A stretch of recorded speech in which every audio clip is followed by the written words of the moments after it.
آج ہم ایک سفر پر نکلیں گے، ایک ایسے شاعر کی دنیا کا سفر جس نے محبت، فطرت اور درد کے نازک رشتوں کو اپنی نظموں میں ہمیشہ کے لیے قید کر لیا۔ آئیے پابلو نیرودا کی شہرہ آفاق کتاب محبت کی نظمیں اور بے بسی کا گیت کے اس تجزیاتی سفر میں ہمارا ساتھ دیجیے۔ سوچیے، یہ الفاظ صرف ایک نظم کا آغاز نہیں ہے، یہ تو ایک ایسی کیفیت کا دروازہ ہے جہاں محبت اپنی تمام تر شدت اور اپنی تمام تر محرومی کے ساتھ سانس لیتی ہے۔ یہ سطریں ایک صدی سے بھی زیادہ عرصے سے محبت کرنے والوں کے دل کی دھڑکن اور جدائی کے ماروں کی آواز بنی ہوئی ہیں۔ اور سب سے حیران کن بات جانتے ہیں کیا ہے؟ یہ کہ اتنے گہرے، پختہ اور لازوال جذبات ایک 20 سالہ نوجوان کے قلم سے نکلے تھے۔ یہ کوئی معمولی بات تو نہیں کہ 20 برس کا ایک لڑکا وہ درد لکھ رہا تھا جسے سمجھنے میں کبھی کبھی صدیاں بیت جاتی ہیں۔ یہ کتاب اس بات کا جیتا جاگتا ثبوت ہے کہ کچھ احساسات عمر کے نہیں بلکہ روح کی گہرائی کے محتاج ہوتے ہیں۔ آخر اس شاعری کے پیچھے کون سا دل دھڑکتا تھا؟ اس شاعری کو سمجھنے کے لیے شاعر کو سمجھنا بہت ضروری ہے۔ آئیے دیکھتے ہیں کہ کون تھا وہ شخص جس نے محبت کو اتنے آفاقی رنگ عطا کیے۔ پابلو نیرودا اصل نام تو تھا نیفتلی ریکارڈو ریئس بسوالتو، لیکن دنیا انہیں پابلو نیرودا کے نام سے جانتی ہے، اور ہسپانوی ادب میں ان کا مقام سمجھنے کے لیے یوں کہیے کہ جو مرتبہ اور عزت ہمارے ہاں مرزا غالب کی ہے وہی ان کی اپنے زبان میں ہے۔ ان کا نام ہی جدید شاعری کی پہچان بن گیا۔ ان کی زندگی پر نظر ڈالیں تو چند اہم پڑاؤ نظر آتے ہیں۔ سن 1904 میں پیدائش، پھر محض 20 سال کی عمر میں 1924 میں اس شاہکار کی تخلیق۔ زندگی آگے بڑھتی ہے اور 1971 میں انہیں ادب کا سب سے بڑا انعام نوبل انعام ملتا ہے، اور پھر صرف 2 سال بعد 1973 میں وہ اس دنیا سے چلے جاتے ہیں۔ کتنی مختصر مگر کیسی بھرپور زندگی۔ نیرودا کی شاعری کو اگر سمجھنا ہو تو ان کی زندگی کے 3 پہلوؤں کو دیکھنا بہت ضروری ہے۔ ایک تو پیدائش کے کچھ ہی عرصے بعد والدہ کا انتقال۔ اس نے ان کی روح میں ایک ایسا خلا بھر دیا جو شاید کبھی پر نہ ہو سکا۔ دوسرا، چلی کے وہ حسین اور کہیں کہیں وحشی قدرتی مناظر، یہ ان کی شاعری کا کینوس بنے۔ اور تیسرا، ان کے ملک کے سیاسی حالات، جس نے ان کی محبت بھری شاعری کو بھی ایک مزاحمتی رنگ دے دیا۔ اب آتے ہیں اس کتاب کی سب سے منفرد بات کی طرف، وہ ہے اس کے کردار۔ لیکن ٹھہریے، یہ کوئی عام کہانی کے کردار نہیں ہے، یہ دراصل وہ احساسات اور عناصر ہیں جن کے تانے بانے سے یہ پوری شاعری بنی گئی ہے۔ آئیے ان 4 کرداروں سے ملتے ہیں۔ تو پہلا اور سب سے اہم کردار خود شاعر کا ہے، ایک ایسے عاشق کا روپ جو محبت کی انتہاؤں پر ہے۔ وہ اپنے جذبات کا اظہار سیدھے سادے لفظوں میں نہیں کرتا، نہیں، وہ تو ستاروں سے، سمندر کی لہروں سے اور گھنے جنگلوں سے گفتگو کرتا ہے۔ اس کا عشق فرد کا نہیں، کائنات کا عشق ہے۔ پھر ہے دوسرا کردار، یعنی محبوبہ، اور یہ بھی کوئی ایک جیتی جاگتی عورت نہیں بلکہ محبت کا ایک تصور ہے۔ وہ ہر نظم میں ایک نیا روپ لے کر آتی ہے۔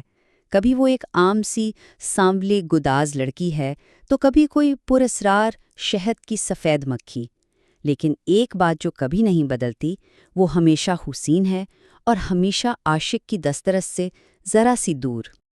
اور تیسرا کردار جو شاید سب سے طاقتور ہے، وہ ہے فطرت۔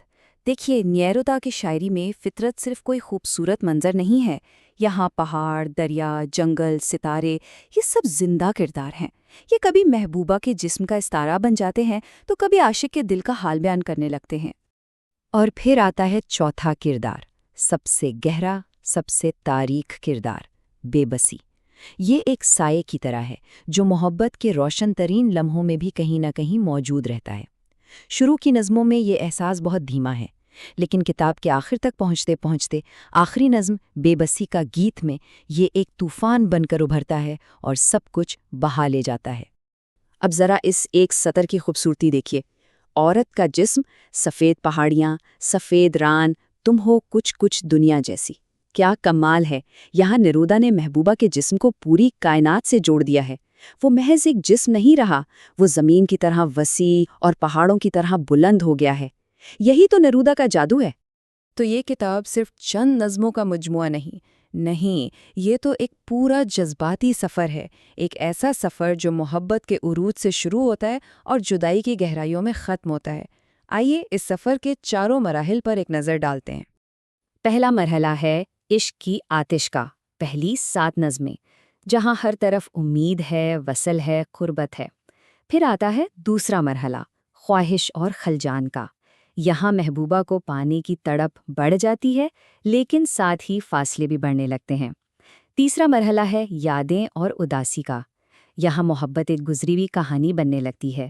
اور آخر میں آتا ہے چوتھا مرحلہ، بے بسی کا گیت، جہاں صرف درد بچتا ہے اور تنہائی۔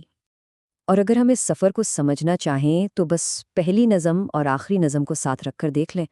آغاز میں جو شدت تھی، جو قربت کی امید تھی، انجام میں وہ سب جدائی، درد اور گہری مایوسی میں بدل جاتی ہے۔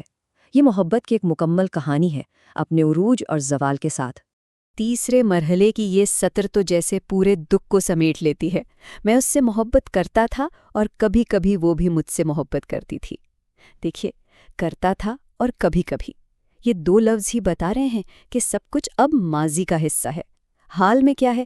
بس یادیں اور ایک ٹھنڈی سی اداسی۔ تو آخر اس سارے سفر سے، اس درد سے ہم نے سیکھا کیا؟ کیا یہ صرف ایک ناکام محبت کی داستان ہے؟